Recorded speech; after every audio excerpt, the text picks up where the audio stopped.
दोस्तों नमस्कार। एक बार फिर से स्वागत है आपके अपने यूट्यूब चैनल देव जी के ट्रिक्स में। तो दोस्तों हम यहाँ पर डेली की तरह यहाँ पर 3 बजे लेखपाल का मॉडल पेपर आपका सॉल्व करने वाले हैं। डेली क्लास आपकी होती है, साथ में हमने यहाँ पर ग्रामीण परिवेश, यूपीजी के, हिस्ट्री, पॉलिटी, ज्योग्राफी आदि सभी हमने यहाँ पर क्लासेस दे दिया है, तो प्लेलिस्ट के माध्यम से दे सकते हैं। साथ ही दोस्तों अगर आप लोग अनअकैडमी से नहीं जुड़े हैं तो अनअकैडमी से जुड़ सकते हैं, लिंक हमने डिस्क्रिप्शन बॉक्स में दे दिया है। यहाँ पर अनअकैडमी लेकर आया है यूपीडब्ल्यूएससी लेखपाल के लिए फ्री टेस्ट सीरीज, जो कि आपकी 17 अप्रैल को शाम को 6 बजे आपकी टेस्ट सीरीज आपकी होगी। याद रखिए, फ्री टेस्ट लगाने के लिए हमारे इस कोड का यूज जरूर करिएगा, देव ट्रिक्स 10। इसका यूज करेंगे तभी आप फ्री टेस्ट लगा सकते हैं। जो लोग प्लस सब्सक्रिप्शन लिए हुए हैं उन लोगों को टेस्ट सीरीज आपकी 24 तारीख को होगी, जो कि आपको शाम को 4 बजे है। तो जो लोग फ्री टेस्ट लगाना चाहते हैं तो जुड़ सकते हैं और देव ट्रिक्स 10 का यूज करके फ्री टेस्ट आप लोग दे सकते हैं। साथ में जो पुलिस एग्जाम की तैयारी कर रहे हैं तो उनके लिए भी फ्री टेस्ट आपका है, जो कि आपके 17 अप्रैल को सुबह 8 बजे है। डेट याद रखिएगा, 17 अप्रैल को सुबह 8 बजे पुलिस एग्जाम की फ्री टेस्ट सीरीज आपकी है, जो कि यहाँ पर देखो हमने बता दिया देव ट्रिक्स 10 का ही यूज करिएगा तभी आप फ्री टेस्ट दे सकते हैं। जो लोग प्लस सब्सक्रिप्शन है उन लोगों के लिए 24 अप्रैल को है, जो कि सुबह 8 बजे है। और जो लोग यहाँ पर यूपीपीएससी प्रीलिम्स की तैयारी कर रहे हैं तो जीएस पेपर फर्स्ट की जो टेस्ट सीरीज है, फ्री टेस्ट सीरीज आपकी 17 अप्रैल को सुबह 10 बजे आपका है। और इस टेस्ट सीरीज से अगर आप ज्वाइन होते हैं और आप लोग रैंक फर्स्ट लेकर आते हैं तो 100% स्कॉलरशिप 1 ईयर के लिए प्लस सब्सक्रिप्शन आपको यहाँ पर दिया जा रहा है। और एक टेस्ट मतलब कह सकते हैं कि फर्स्ट रैंक से लेके 25 रैंक तक भी लेके आते हैं तो भी आपको अलग अलग परसेंटेज में आपको यहाँ पर फायदा मिलने वाला है।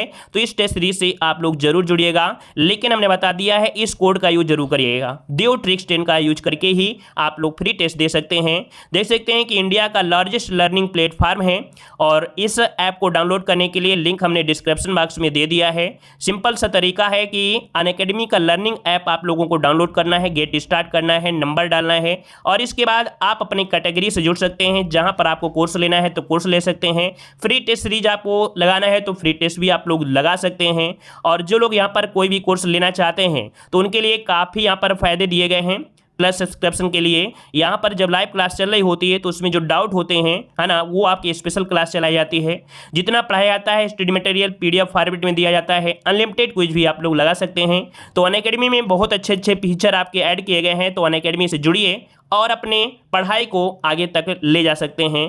तो चलिए स्टार्ट करते हैं। सभी को जय हिंद, सभी को जय हिंद, सभी को जय हिंद। जितने लोग नए हैं सभी लोग जय हिंद जरूर लिख दीजिएगा, ठीक है। और नए हैं तो चैनल को सब्सक्राइब भी करिएगा। अगर थोड़ा भी वीडियो पसंद आता है तो वीडियो को लाइक भी करें, ठीक है। चलिए स्टार्ट करते हैं। यहाँ पर देखिए आपका यहाँ पर अनुच्छेद मतलब कह सकते हैं कि दिया गया है आपका गद्यांश। बड़ा इजी गद्यांश है। देख सकते हैं कि आपकी ज्योग्राफी से रिलेटेड आपका दिया गया है कि जो भारत का क्षेत्रफल है वो आपका 7वां स्थान है, ठीक है। पूरे विश्व में देखा जाए तो वही चीज़ आपके बारे में दिया गया है। और इसमें बेरोजगारी की समस्या देश में अपने बनी हुई है, तो इसी के बारे में दिया गया है। इसको हम पढ़ेंगे नहीं लेकिन क्वेश्चन को सॉल्व कर लेंगे क्योंकि इसके बारे में जानकारी आप लोगों को है। क्वेश्चन कह रहा है किस दृष्टि से 6 देश भारत से बड़े हैं। तो भाई आप बताइए किस दृष्टि से 6 देश भारत से बड़े हैं। तो आप क्या कहेंगे, कहेंगे कि क्षेत्रफल की दृष्टि से जो आपके 6 देश हैं वो आपके भारत से बड़े हैं, इसलिए भारत का स्थान कौन सा है, 7वां स्थान हो गया है। अगला क्वेश्चन दिया गया है संसार का सबसे अधिक जनसंख्या वाला देश कौन सा है। तो जनसंख्या वाला देश कौन सा मिलेगा, तो आपका चीन है। कौन है भाई, चीन है। याद रखिए इसका ऑप्शन मैंने आपका सी नंबर है, राइट हो जाएगा। आगे बढ़ते क्वेश्चन आपसे अगला पूछा गया है, कह रहा आपसे निम्नलिखित में से कौन सा विपरार्थक युग्म सही सुमेलित है। मतलब विपरीत शब्द जो आपका है सही सुमेलित है, इसके बारे में आपसे पूछा गया है। तो चलिए यहाँ पर देखिए 3 का ऑप्शन दिया गया, औद्योगिक का अनुदत्त दिया गया है, ये तो आपका होता नहीं है। लेकिन ऑप्शन जो आपका दिया गया है बी नंबर कि औरस का जो दिया गया है जारज, औरस का जारज, ये आपका कह सकते हैं जो विपरीत आपका युग्म है आपका सही है। तो यहाँ पर ऑप्शन बी नंबर इसका राइट हो जाएगा, ठीक है। चलिए आगे बढ़ते क्वेश्चन दिया गया है पंचवटी शब्द में कौन सा समास है। पंचवटी शब्द देखो 5 वृक्षों का समाहार है ना। देखो सभी का जवाब लगभग आ चुका है। यहाँ पर 5 वृक्षों अर्थात यहाँ पर देखिए द्विग समास अर्थात संख्यावाची है, और जब संख्यावाची होता है तो आपका होता क्या है, द्विग समास होता है। तो ऑप्शन में आपका बी नंबर राइट हो जाएगा। चलिए आगे बढ़ते क्वेश्चन दिया गया है कि कौन सा शब्द अहि का पर्यायवाची नहीं है। चलिए बताइएगा, अहि का पर्यायवाची नहीं है। देखिए अहि का मतलब यहाँ पर होता क्या है, अहि का मतलब उरग भी होता है आई का मतलब आपका जो सरीसृप हो गया, आई का मतलब पवनास भी होता है, लेकिन सिंदूर नहीं होता, याद रखिए। सिंदूर मतलब होता है लाल रंग, ठीक है। तो इसका जो आंसर बनेगा वो आपका डी वाला हो जाएगा। ये नहीं शब्द आपको दिया गया है, ठीक है। तो आई का पर्यायवाची कौन सा नहीं है, डी नंबर आपका हो जाएगा सिंदूर। अगला क्वेश्चन दिया गया है कि कमल नयन में कौन सा समास है, कमल नयन में कौन सा समास है। देखो वैसे देखा जाए कमल नयन, कमल रूपी नयन, रूपी शब्द लगता है कर्मधारय समास होता है, बल्कि ऑप्शन में तो आपको दिया नहीं गया है। तो कमल नयन जिसके हर एक व्यक्ति की तो होते भी नहीं है, तो एक प्रकार से देखा जाए तो विशेष व्यक्ति की बात कर देंगे। जैसे मान लीजिए कि चर्चा किसी व्यक्ति की चल रही तो विशेष व्यक्ति तो होगा, तो ऐसी स्थिति में जब ऑप्शन कर्मधारय नहीं होगा तो आपका विशेष लगाकर हम बहुब्रीहि समास बना सकते हैं। मतलब आपको करना क्या है कि ऑप्शन के अनुसार ही आपको समास को सही किया जाता है। ऑप्शन में क्या कह रहा है, कर्मधारय कहेगा, बहुब्रीहि कहेगा, द्विक समास कहेगा, मतलब जो भी ऑप्शन हो तो ऑप्शन के अनुसार आपको चलना है, ठीक है। चलिए अगला क्वेश्चन दिया गया है, हमें सूर्य नमस्कार करना चाहिए, रेखांकित शब्द का पर्यायवाची शब्द इनमें से क्या है। तो देखो यहाँ पर सूर्य का जो पूछा गया है पर्यायवाची पूछा गया 7 नंबर में। सूर्य का पर्यायवाची क्या होता है, दिनकर, दिवाकर, भानु, भास्कर, है ना। तो ऑप्शन क्या हो जाएगा, ए नंबर इसका हो जाएगा दिनकर। नेक्स्ट क्वेश्चन दिया गया है कि श्याम का विलोम शब्द क्या है। चलिए आर का जवाब दीजिएगा। श्याम का विलोम पूछा गया, श्याम का विलोम, श्याम मतलब होता है सांवला, क्या सांवला कह सकते हैं। इसका यहाँ पर जो विलोम बनेगा वो आपका श्वेत हो जाएगा, ठीक है। काला मत लगाइए तो पर्यायवाची हो जाएगा, पूछा गया विलोम, तो विलोम होता है आपका श्वेत होता है, याद रखिए। इसका ऑप्शन सी नंबर है यहाँ पर जिसका भी आ रहा है बिल्कुल राइट बनेगा, ठीक है। वीडियो को लाइक शेयर जरूर कर दीजिएगा, जितने लोग नए जुड़े हैं चैनल को सब्सक्राइब भी करिए, ठीक है। वीडियो को भाई लाइक शेयर जरूर कर दीजिए, जो लोग अभी तक लाइक नहीं किए तो लाइक कर दीजिए, ठीक है। चलिए क्वेश्चन बताइए 9 नंबर, निम्नलिखित में से वर्तनी की दृष्टि से अशुद्ध शब्द का चयन करना है। अशुद्ध शब्द क्या है, तो देखो दिया गया है सरचंद्र, ठीक है। और यन यन नहीं होता, यानी होता है, यानी मतलब ना की मात्रा बड़ी नहीं होती है, मतलब ऑप्शन जो भी नंबर आपका गलत है, क्योंकि समस्त्र भी सही है और कवित्री भी सही दिया है और सरचंद्र भी सही दिया गया है, तो ऑप्शन बी नंबर आपका यहाँ पर अशुद्ध हो जाएगा। चलिए आगे बढ़ते हैं। क्वेश्चन दिया गया है कि निम्नलिखित में से कौन सा भूतकाल के भेद में नहीं आता है, भूतकाल के भेद में नहीं आता है। तो देखते हैं यहाँ पर, देखो दिया गया है संभाव्य भूतकाल, अपूर्ण भूतकाल, पूर्ण भूतकाल, समान भूतकाल। तो देखो हमने भूत लगा दिया है, लेकिन इनमें से एक ऐसा है ऑप्शन है जो गलत दिया है। पूर्ण पूर्ण अपूर्ण होते हैं, समान भी होता है, लेकिन संभाव्य नहीं होता है। संभावना, संभावना ये भविष्य में होती है, लेकिन अब बताइए कि होते कितने भेद हैं। तो भूतकाल के 6 भेद होते हैं, सामान्य भूतकाल, आसन्न भूतकाल, पूर्ण भूतकाल, अपूर्ण भूतकाल, संदिग्ध भूतकाल और आपका हेतु हेतु मत भूतकाल। इस कारण से यहाँ पर ये नंबर आपका यहाँ पर गलत हो जाएगा। चलिए आगे बढ़ते हैं। क्वेश्चन दिया गया है पंच शब्द का अनेकार्थी शब्द आपका नहीं है, पंच शब्द का अनेकार्थी यहाँ पर नहीं है। देखो पंच किसे कह सकते हैं, तो पंच होते हैं जो गांव के सरपंच होते हैं। पंच मतलब 5 भी होता है, पंच मतलब होता है निर्णय करने वाला, लेकिन यहाँ पर पंच मतलब पंचानन नहीं होता है। याद रखिए जिस लोग यहाँ पर जितने लोग जवाब दे रहे हैं ए नंबर वाला, उसका जवाब हो जाएगा पंच मतलब पंचानन का अनेकार्थी नहीं होगा, अदर तीनों आपके ऑप्शन बन जाएंगे, ठीक है। चलिए आगे बढ़ते। क्वेश्चन दिया गया है निम्नलिखित शब्दों में से कौन सा शुद्ध आपका शब्द दिया गया है, कौन सा शुद्ध आपको दिया गया है। विदुषी, विदुषी देखकर ही आप लोग देख सकते हैं कि आंसर क्या है, ए नंबर आपका विदुषी, आपका ए नंबर आपका राइट हो जाएगा। चलिए आगे बढ़ते। क्वेश्चन दिया गया है कि किस शब्द में गण का प्रयोग कर बहुवचन नहीं बनाया जा सकता है, किस शब्द में गण का प्रयोग कर बहुवचन नहीं बनाया जा सकता है। 13 का ऑप्शन दीजिएगा। देखिए यहाँ पर होता है देवी गण, भक्त गण, नेता गण और शिक्षक गण। चलिए देवीगण होता है क्या भाई, कभी आपने पढ़ा है क्या देवीगण, नहीं होता है, तो फिर ऑप्शन क्या बनेगा, ए नंबर आपका राइट हो जाएगा देवीगण, अर्थात गण का प्रयोग कर देवीगण नहीं बन सकता है, ठीक है। आगे बढ़ते। क्वेश्चन दिया गया है इनमें से कौन सा शब्द आपका पुल्लिंग नहीं है, नहीं शब्द आपको दिया गया है। तो देखो बनावट कैसी है, तो इसका मतलब ये स्त्रीलिंग हो गया, ये क्या हो गया स्त्रीलिंग हो गया, तो ये आंसर भी हो जाएगा, इसका आंसर आपका ये हो जाएगा, क्योंकि छाता कैसा है पुल्लिंग है, सूर्य कैसा है पुल्लिंग है, अमरूद कैसा है पुल्लिंग है, ठीक है। अमरूद कैसी तो होती नहीं है, कैसा होता है, मतलब यहाँ पर जो ए नंबर आपका है वो स्त्रीलिंग है, इस कारण से ऑप्शन क्या बनेगा, ए नंबर आपका हो जाएगा पुल्लिंग नहीं स्त्रीलिंग है, ठीक है। चलिए आगे बढ़ते। क्वेश्चन दिया गया है निम्नलिखित वाक्यों में से क्रिया संबंधित तो शुद्ध वाक्य आपको बताना है। वह सोते सोते, सोते सोते वो कहां पर लिखा है, देखो ऑप्शन देखो सी नंबर आपका सोते सोते लिख गया, क्रिया पूछा गया है तो क्रिया क्या है यहाँ पर सोना है, तो ऑप्शन क्या हो जाएगा आपका सी नंबर राइट हो जाएगा। आगे बढ़ते। क्वेश्चन दिया गया है कि बरस पड़ना मुहावरे का सही अर्थ क्या बनेगा। चलिए बरस पड़ना मुहावरे का अर्थ आपका होता क्या है। चलिए 16 का ऑप्शन लॉक करिए जल्दी से। क्या होता है भाई, बोलते हैं ना बरस पड़े आप, मतलब क्या होता है जब बहुत ज्यादा क्रोधित हो, तो यहाँ पर होता है अत्यधिक क्रोधित होना, मतलब बरस पड़ना। ऑप्शन क्या होता है, ए नंबर आपका राइट हो जाएगा। आगे बढ़ते हैं। क्वेश्चन दिया गया है एकल शब्द का तद्भव रूप क्या बनेगा, एकल का तद्भव क्या होता है। चलिए एकल का तद्भव होता क्या है, यहाँ पर अकेला होता है, याद रखिए इसका ऑप्शन जो जाएगा वो आपका सी नंबर अकेला हो जाएगा। आगे बढ़ते हैं। क्वेश्चन दिया गया है यह मुंह और मसूर की दाल लोकोक्ति का अर्थ बताइएगा, यह मुंह और मसूर की दाल लोकोक्ति का अर्थ इनमें से क्या हो जाएगा। कह रहे हैं मजबूरी में आदमी सब कुछ करता है, केवल ऊपरी दिखावा, पुराना गौरव समाप्त करना या अपनी औकात से बढ़कर होना या करना, तो ऑप्शन बने आपका डी नंबर है, अपनी औकात से बढ़कर होना या करना, ऑप्शन बने आपका डी नंबर, ठीक है। आगे बढ़ते। क्वेश्चन आपसे अगला पूछा गया है उल्लंघन का सही संविच्छेद क्या है, उल्लंघन का सही संविच्छेद इनमें से क्या हो जाएगा। चलिए 19 नंबर को लॉक करना है, 19 का ऑप्शन क्या बनेगा। चलिए, उल्लंघन देखो हमने बताया था कि जब डबल ला होते हैं तो उसका परिवर्तन क्या होता है, ता में होता है। एक का परिवर्तन यहाँ पर बी में हो जाएगा, अर्थात यहाँ पर हो जाएगा उल्लंघन का हो जाएगा उत्धन लंघन। ऑप्शन है आपका बी नंबर। आगे बढ़ते हैं, क्वेश्चन दिया गया है कि दिशाएं ही जिनका वस्त्र है, वाक्यांश के लिए एक शब्द बताइए। दिशाएं ही जिनका वस्त्र है, यहाँ पर बताइए 20 का ऑप्शन क्या हो जाएगा। तो इसे बोलते हैं क्या है, दिगंबर बोलते हैं। याद रखिए इसका ऑप्शन से हो जाएगा दिगंबर, यहाँ पर सी नंबर। आगे बढ़ते हैं, क्वेश्चन दिया गया है कि अपने मरे बिना स्वर्ग नहीं दिखता का अर्थ इनमें से क्या हो जाएगा। अपने मरे बिना स्वर्ग नहीं दिखता है, इसका अर्थ इनमें से क्या होगा। 21 नंबर को लॉक करेगा। चलिए, तो देखिए यहाँ पर क्या होता है, स्वयं प्रयत्न करने पर ही काम बनता है। देखो बिल्कुल सही दिया है कि स्वयं प्रयत्न करिए तभी आपका काम बनेगा। जब आप स्वयं ही प्रयत्न नहीं करेंगे, अपना स्वयं ही अगर प्रयत्न नहीं किएंगे तो कैसे काम हो सकता है। तो याद रखिए इसका ऑप्शन में आपका ए नंबर राइट हो जाएगा। आगे बढ़ते हैं, क्वेश्चन दिया गया है निम्नलिखित शब्दों में से तत्सम शब्द को पहचानिए। चलिए, तत्सम शब्द को पहचानना है कई, जब, भक्त और आपका मोर। चलिए यहाँ पर 22 नंबर बिल्कुल इजी दिया गया है, साफ नजर आ रहा है कौन सा, सी वाला भक्त यहाँ पर आंसर सी हो जाएगा। आगे बढ़ते हैं, क्वेश्चन दिया गया है यशोदा में संधि प्रयुक्त संधि का नाम बताइए। यशोदा में प्रयुक्त संधि कौन सी है। चलिए, यशोदा में क्या हो जाएगा, तो देखो बनेगा क्या, यशः। क्या बनेगा, यशः दन दा, है ना। मतलब यहाँ पर विसर्ग लगाया है तो इसका आंसर क्या जाएगा, यहाँ पर सी नंबर इसका राइट हो जाएगा। अगला है निम्नलिखित में से तत्सम शब्द क्या है। चलिए 24 नंबर में निम्न में से तत्सम शब्द इनमें से क्या है, जीव, जोगी, यौवन और आपका झरना। क्या बनेगा। चलिए, देखो यहाँ पर आपका यौवन जो आपका दिया है, याद रखिए यहाँ पर तत्सम पूछा गया है और जिसका ऑप्शन बनेगा आपका यहाँ पर सी नंबर यौवन हो जाएगा, जो कि तत्सम है। अगला क्वेश्चन दिया गया है कि वह भाई जो अन्य माता से उत्पन्न हुआ हो, वाक्यांश के लिए एक शब्द आपको बताना है। यहाँ पर आंसर क्या हो जाएगा कि वह भाई जो अन्य माता से उत्पन्न होता है, तो क्या बोलते हैं, अन्योदर बोलते हैं, दूरस्थ बोलते हैं, औरस बोलते हैं या सहोदर बोलते हैं। चलिए देखते हैं कितने लोग इस प्रश्न का जवाब सही देंगे। चलिए, अन्योदर होगा सहोदर। सहोदर मतलब होता है एक ही माता से, ठीक है। यहाँ पर जो इसका आंसर आ रहा है ए नंबर अन्योदर, मतलब वह भाई जो अन्य माता से उत्पन्न होता है उसे अन्योदर कहा जाता है। याद रखिए जिसका ऑप्शन आ रहा है ए नंबर बिल्कुल राइट हो जाएगा। आगे बढ़ते हैं, क्वेश्चन आपसे अगला पूछा गया है, यहाँ पर दिया है निम्नलिखित नगरों में से किसका उल्लेख कनिष्क के रब तक उल्लेख में नहीं था, उल्लेख में नहीं है।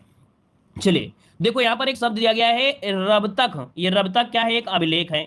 रब तक अभिलेख है, ये आपके 1993 में अफगानिस्तान में कह सकते हैं क्या किया गया था, खोजा गया था। कहां पर, अफगानिस्तान में खोजा गया था। और अफगानिस्तान की अगर हम बात करते हैं तो यहाँ पर ऑप्शन हो जाएगा ए नंबर श्रावस्ती। याद रखिए यहाँ पर श्रावस्ती जो आंसर है वो आपका ए नंबर आपका राइट हो जाएगा, कि इसका उल्लेख कनिष्क के रब तक अभिलेख में नहीं है, तो आपका श्रावस्ती आंसर आपका ए नंबर हो जाएगा। ठीक है, आगे बढ़ते हैं, क्वेश्चन आपसे अगला पूछा गया है। देखो इसमें कौशाम्बी चंपा पाटिल सही है।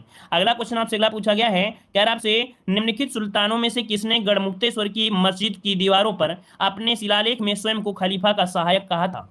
देखिए कितने लाजवाब क्वेश्चन है। याद रखिएगा जब भी एग्जामिनर कभी कभी क्या होता है ना, थोड़ा सा सो कर जगता है ना, या उसका मूड खराब हो जाता है तो सोचता है कि पूरा जो गुस्सा है वो बच्चों पर उतार दें, तो वो क्या करेगा, सीधा सीधा गढ़मुक्तेश्वर मेला नहीं बताएगा कि गढ़मुक्तेश्वर मेला कहाँ लगता है, वो सीधा बोलेगा कि इसी को घुमाकर बताइए इसको। तो गढ़मुक्तेश्वर की जो मस्जिद की दीवार पर है शिलालेख है, उसमें स्वयं को खलीफा का सहायक कहा है। ये बलवंत जी हैं। कौन भाई, ये बलवंत जी है। ऑप्शन आपका ए हो जाएगा, ऑप्शन ए नंबर आपका राइट हो जाएगा। ठीक है, उन्होंने मतलब कह सकते हैं एक शब्द होता है खलीफा का सहायक। याद रखिए खलीफा का सहायक कहा है, बलवन ने कहा है। ठीक है, आगे बढ़ते हैं, क्वेश्चन आपसे अगला पूछा गया है। यहाँ पर देखो दिया गया है क्वेश्चन, चंद्रगुप्त मौर्य ने सेल्यूकस को किस वर्ष में पराजित किया था। चंद्रगुप्त मौर्य ने सेल्यूकस निकेटर को किस वर्ष पराजित किया था। तो यहाँ पर आंसर क्या हो जाएगा, आपको पता है कि 305 ईस्वी पूर्व में। कब, 305 ईस्वी 305 ईस्वी पूर्व, ईस्वी अच्छा सॉरी माफ करिए, ये 15 है, ये आपका आंसर ऐसी वाला। देखो यहाँ पर दिया गया है 305 ईस्वी पूर्व, थोड़ा समझा करें, हम जो बोला करते हैं 305 ही तो बोले हैं, तो ऑप्शन से होगा 305 ईस्वी पूर्व में चंद्रगुप्त ने तत्कालीन यूनानी शासक सेल्यूकस निकेटर को पराजित किया था और संधि हो गई थी। संधि में क्या हुआ था, सेल्यूकस निकेटर ने चंद्रगुप्त से 500 हाथी लेकर, कितने भाई, 500 हाथी लेकर बदले में रगड़िया जो कि हेरात था और अकरोसिया जो कि कांधार था, है ना, और कह सकते हैं दो चार और चीज थे, वो सब क्षेत्र दे दिए थे। ठीक है, आगे बढ़ते क्वेश्चन दिया गया है, निम्नलिखित में से हिंदी रचनाओं में से कौन सी पहले लिखी गई। लीजिए आपकी जीके में क्वेश्चन हिंदी का आ गया है, निम्नलिखित हिंदी रचनाओं में से कौन सी रचना सबसे पहले लिखी गई है, इंद्रावती, पद्मावती, मधुमालती या मृगावती। तो देखो यहां पर आपको पूछ लेना है, यहां पर आंसर जी है मृगावती। अब ये मृगावती लिखा किसने है, तो कुतुबन ने लिखा है। किसने भाई, तो आपके कुतुबन ने लिखा है जो मृगावती है, और ये लिखी गई थी आपकी कब, 1503 में। कब, तो आपके 1503 में लिखी गई थी, 1503 में। चलिए अगला क्वेश्चन दिया गया है, निम्नलिखित में से कौन भारतीय राष्ट्रीय कांग्रेस की प्रथम महिला अध्यक्ष थी। चलिए यहाँ पर देखिए 55 की अगर बात करते हैं तो बी हो जाएगा श्रीमती एनी बेसेंट थी। याद रखिए, भारतीय राष्ट्रीय कांग्रेस की प्रथम महिला अध्यक्ष थी B number Shrimati Annie Besant. कब? तो आपके पता है 1917 में भारतीय राष्ट्रीय कांग्रेस की प्रथम महिला अध्यक्ष बनी थी। ठीक है। और अगर हम बात करें सरोजिनी नायडू, तो सरोजिनी नायडू जो बनी थी वो आपकी 1925 में बनी थी। कब बनी थी? 1925 में बनी थी, जो कांग्रेस के कानपुर अधिवेशन में कांग्रेस की प्रथम महिला भारतीय अध्यक्ष बनी थी जो 1925 में, वो सरोजिनी नायडू थी। ठीक है, दोनों पॉइंट याद रखिएगा। आगे बढ़ते हैं, क्वेश्चन आपसे अगला पूछा गया है कि इंडियन होम रूल सोसाइटी स्थापित हुई थी। यहां पर बताइए कि आपका जवाब इनमें से क्या हो जाएगा। तो देखिए यहां पर आंसर क्या हो जाएगा, इंडियन होम रूल सोसाइटी स्थापित हुई थी 56 में। ऑप्शन डी हो जाएगा 1905 ईस्वी में, है ना। 1905 में लंदन में श्याम जी कृष्ण वर्मा ने इंडियन सोसाइटी की स्थापना किया था। ठीक है ना, जिसे इंडिया हाउस के नाम से भी जाना जाता है, इसे इंडिया हाउस के नाम से भी जाना जाता है। अगला क्वेश्चन दिया गया है, निम्नलिखित में से कौन नेहरू की अंतरिम सरकार 1946 में वित्त मंत्री थे। अर्थात जब नेहरू की सरकार बनी 1946 में, तो भाई उस समय आपके वित्त मंत्री पूछा गया है। अब बताइए वित्त मंत्री क्या हो जाएगा, यहां पर आंसर बताइए क्या हो जाएगा।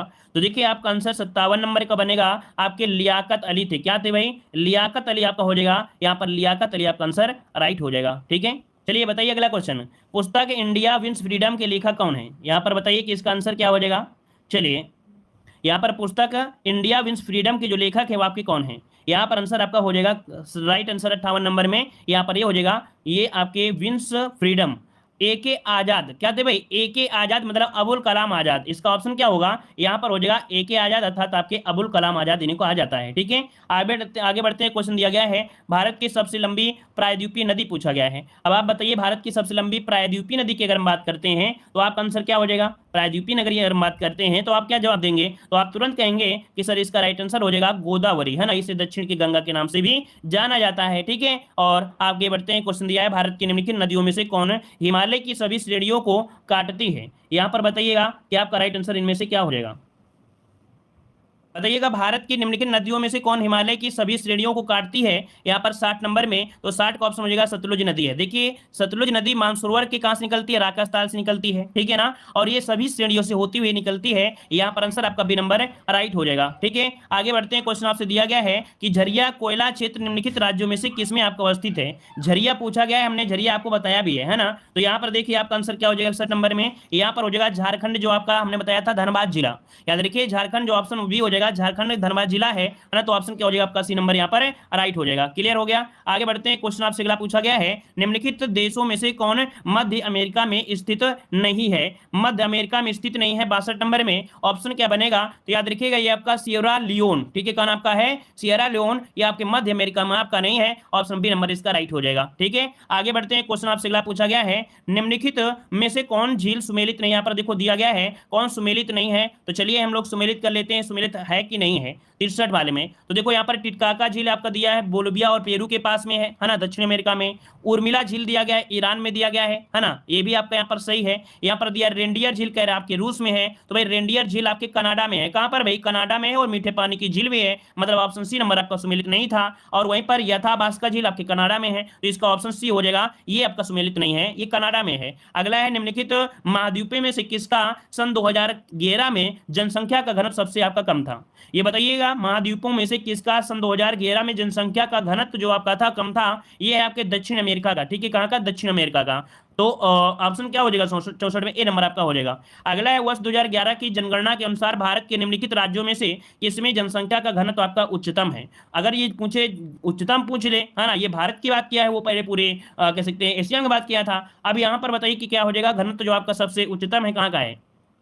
ये बिहार का है ना, कहाँ का है, बिहार का ऑप्शन बन जाएगा आपका ए नंबर। 1106 लोग रहते हैं ना 1 किलोमीटर में, आपके जितने लोग निवास करते हैं 1106। पश्चिम बंगाल में 1028 करते हैं। ठीक है, अगला क्वेश्चन दिया है, जनगणना 2011 के अनुसार भारत के निम्नलिखित राज्यों में से किस राज्य में महिला लिंगानुपात सर्वाधिक है। लिंगानुपात बात करें तो आपको बताना है केरल। भाई केरल में कितने हैं, तो आपके 1084 हैं, अर्थात पुरुष हैं आपके 1000, तो भाई महिलाएं कितनी है, 1084 हैं। ठीक है, अगला क्वेश्चन दिया है, केरल में प्रथम साम्यवादी राज्य सरकार का गठन किया गया था। केरल केरल में प्रथम साम्यवादी राज्य सरकार का गठन किया गया? यहाँ पर आंसर क्या हो जाएगा 67 में, तो 67 का ऑप्शन सी हो जाएगा 1957 में। कहां पर? 1957 में किया गया था, याद रखिएगा। और यहाँ पर जो आश्वान कर दिया गया वो आपके कह सकते हैं 52 में, मतलब कह सकते हैं इसका आंसर बनेगा यहाँ पर आपका कौन? सी नंबर आपका राइट हो जाएगा। ठीक है, मुख्यमंत्री थे आपके EMS नंबूदरीपाद। ठीक है, ये आपके थे, ऑप्शन सी हो जाएगा। अगला क्वेश्चन है, राज्यसभा को कितने दिनों के अंदर किसी धन विधेयक पर अपनी संस्तुति देनी होती है? देखिए भाई, राज्यसभा है और इसको धन विधेयक की संस्तुति देना है, अर्थात उसमें सिग्नेचर करना है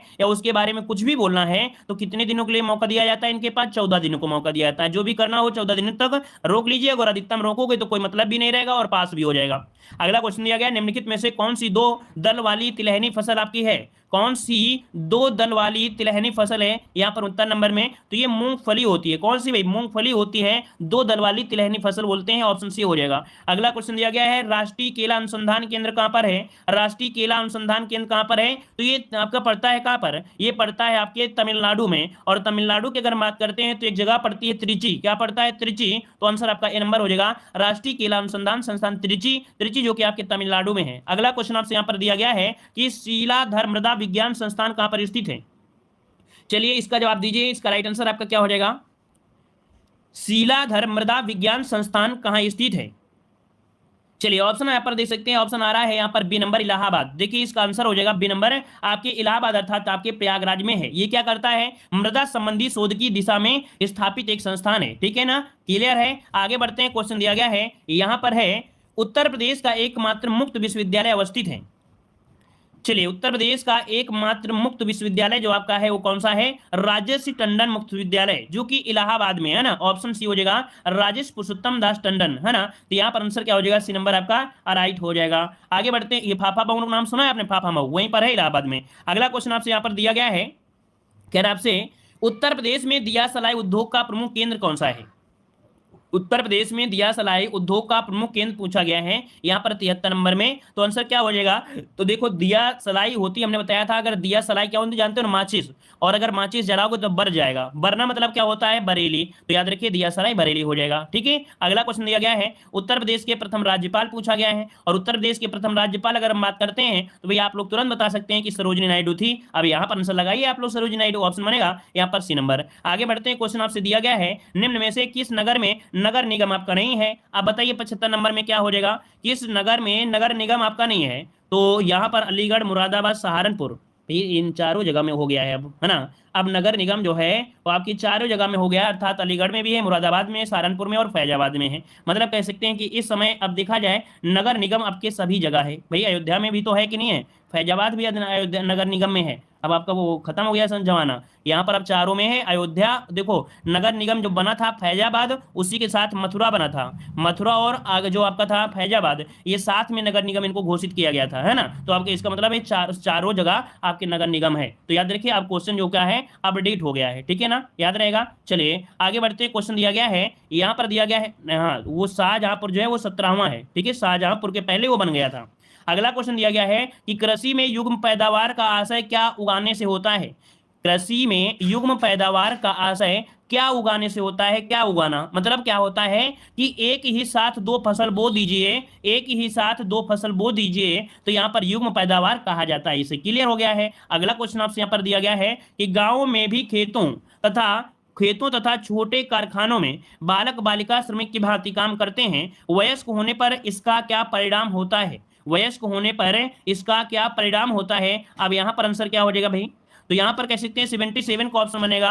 यहाँ पर 77 में कह रहे हैं आर्थिक स्वतंत्रता नहीं। यहाँ पर देखिए, शरीर में ढांचागत विकृति होती है। मतलब अगर आप किसी भी बच्चे को छोटे में ही काम काज करवाओगे, कारखाने में करवाओगे, तो भाई आपकी बॉडी में परिवर्तन आ जाएगा, है ना, आपके ढांचा बिगड़ जाएगा, है ना। तो शरीर में ढांचा विकृति हो जाएगी। ठीक है ना, क्लियर है ना। अब दूसरे पर मत फोकस करना है, जो आप लोग कह दो कि यहाँ परिवार को सहायता तो मिल जाती है ना, वो दक्ष हो जाता है, लेकिन भाई बॉडी अंदर से क्या होती है, खराब भी हो जाती है, तो आपका शरीर में ढांचा विकृति हो जाएगी। अगला क्वेश्चन दिया गया है, भूमि सुधार के विषय किस सूची से संबंधित है?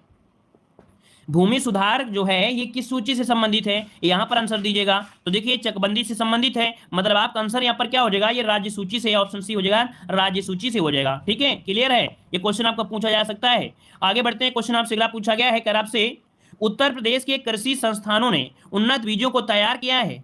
अन्य प्रदेशों में भी उन्नत बीजों के मूल आते हैं, बीज निगम किसानों को बोने के लिए कौन से बीज जारी करता है?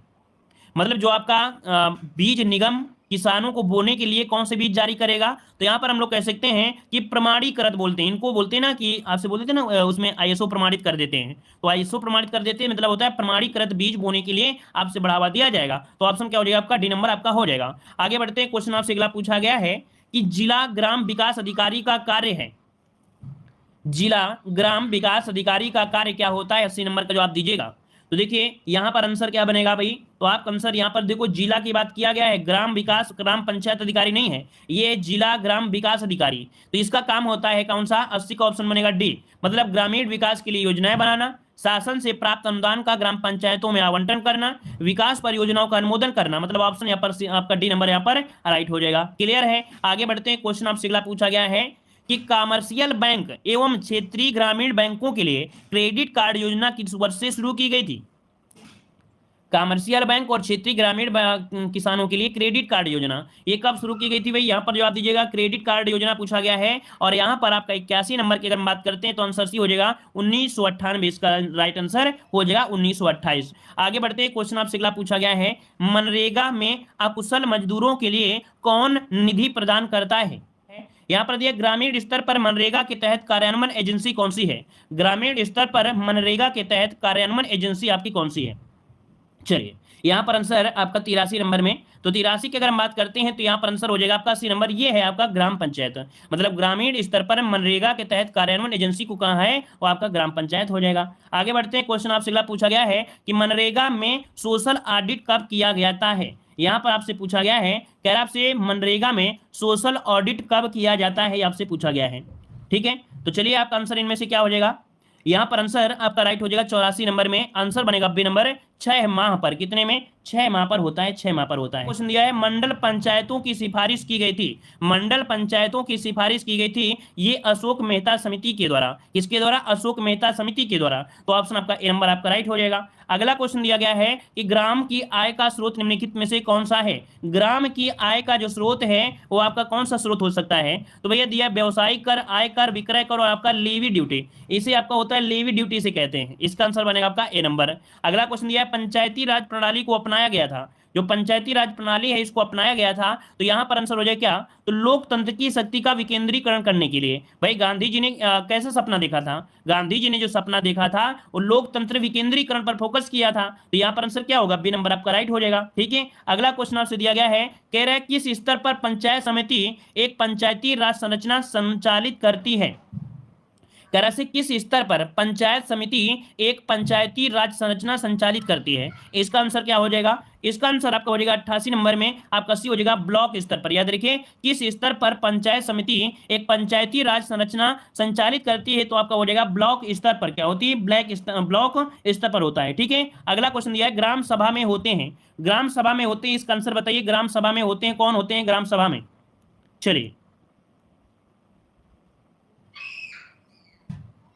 चलिए यहाँ पर देखिए 89 नंबर में 89 का ऑप्शन क्या बन जाएगा? यहाँ पर हो जाएगा आपका बी नंबर, ग्राम पंचायत के सभी मतदाता। मतलब ग्राम सभा में कौन होते हैं? ग्राम सभा में होते हैं, ग्राम सभा के सभी मतदाता होते हैं। हमने देखो आपको बताया भी था कि जिनका जो वोटर आईडी लिस्ट होता है उसमें नाम होता है, उन्हीं को मुख्य रूप से हम लोग ग्राम सभा के लोग बोलते हैं। तो ग्राम पंचायत के जो सभी मतदाता होते हैं उन्हीं को कहा जाता है। ठीक है ना, तो इसका मतलब हो जाएगा ऑप्शन क्या हो जाएगा? बी नंबर इसका राइट हो जाएगा। ठीक है, चलिए आगे बढ़ते हैं। क्वेश्चन दिया है, पंचायतों के लिए चुनाव कराने का निर्णय लिया जाता है, पंचायतों के लिए चुनाव कराने का निर्णय लिया जाता है। अब ये देखिए पंचायत की अगर चुनाव करना है तो भैया राज्य सरकार ही तो इसका निर्णय लेगी। क्या लेगी भाई? राज्य सरकार ही तो निर्णय लेगी ना। तो ऑप्शन क्या बनेगा? ऑप्शन बन जाएगा आपका सी नंबर राइट हो जाएगा। अगला क्वेश्चन दिया गया है, पशु बीमा योजना कब से प्रारंभ की गई?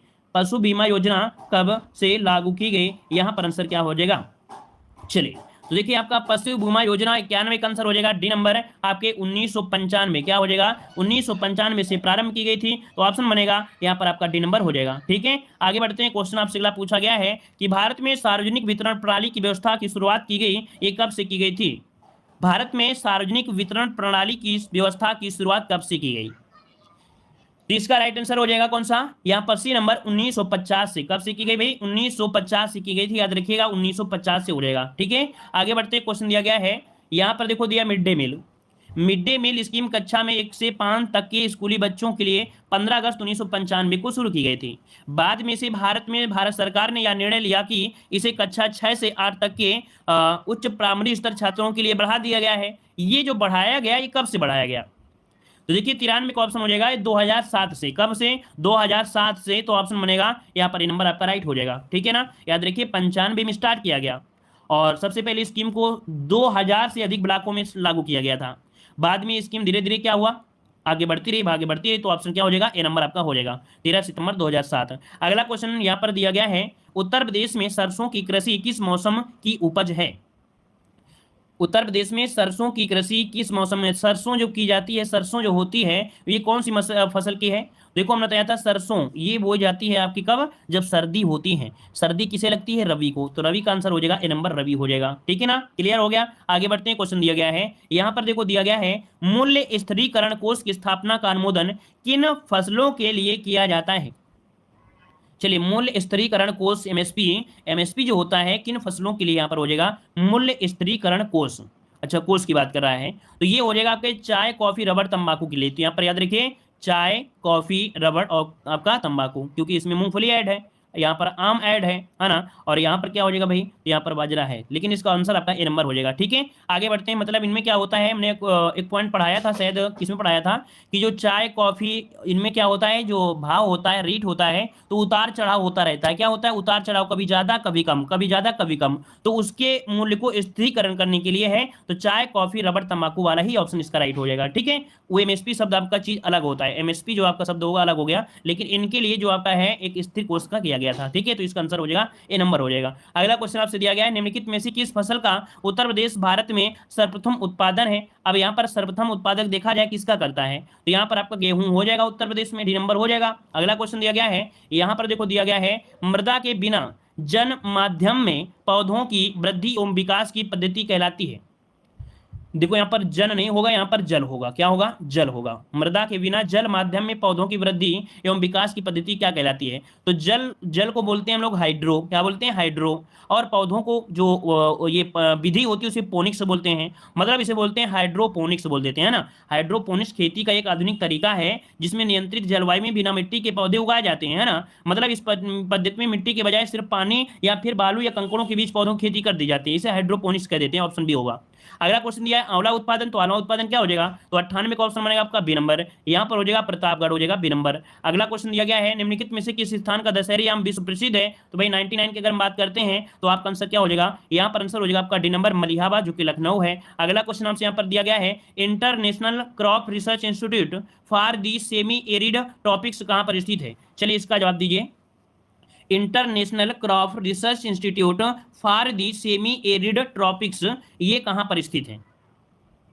ये पड़ता है आपके लीमा जो आपके पड़ता है पेरू में। कहां पड़ता है भाई? आपके पेरू में है। आपका आंसर हो जाएगा यहाँ पर कौन सा? बी नंबर आपका हो जाएगा, पेरू हो जाएगा, पेरू हो जाएगा। ठीक है ना? क्लियर हो गया है इतना पॉइंट? चलिए, यहाँ पर जो आपका आंसर है वो आपका बी नंबर आपका हो जाएगा। ठीक है, और इसके बाद तो कोई नहीं है भाई, इसके बाद आपके 100 ही क्वेश्चन थे, तो 100 क्वेश्चन यहाँ पर आपके राइट हो जाए, मतलब हो गए पूरे।